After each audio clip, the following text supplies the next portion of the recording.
One of the most important and controversial parts of Gerald Ford's legacy was his decision to pardon Richard Nixon. Just a month after becoming president in 1974, Ford granted Nixon a full pardon for any crimes he may have committed during the Watergate Scandal. Ford said he did this to help the country heal and move forward instead of remaining divided. However, many Americans were outraged and believed it was a political deal or an act of corruption.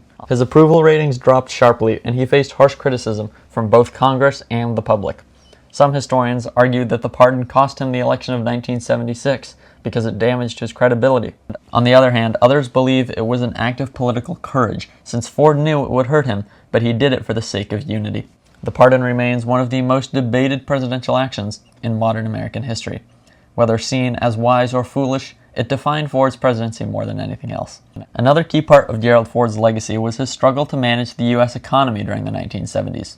When he became president, the country faced a serious economic crisis with high inflation, rising unemployment, and energy shortages.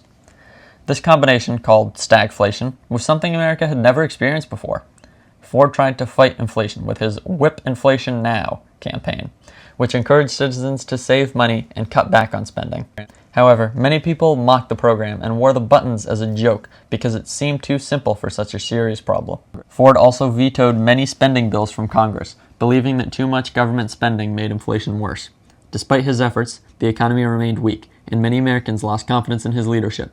His struggles with the economy hurt him politically, especially in the 1976 election against Jimmy Carter. Still, his handling of the crisis showed the limits of presidential power when facing global economic problems.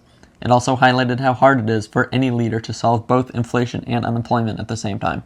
A third major part of Gerald Ford's legacy was his attempt to restore public trust in the government after Watergate. When Ford took office, the American people felt betrayed by Nixon's corruption and cover-ups. Ford promised honesty, transparency, and humility, famously saying, "Our long national nightmare is over." He worked hard to present himself as an ordinary, down-to-earth leader who put the country above politics. Although he made mistakes, such as 2 separate assassination attempts against him that raised concerns about his security, Ford remained calm and steady. In fact, until 2024, Gerald Ford was the only president to have survived 2 assassination attempts. His leadership style was less flashy than past presidents, but it gave the country stability during a troubled time.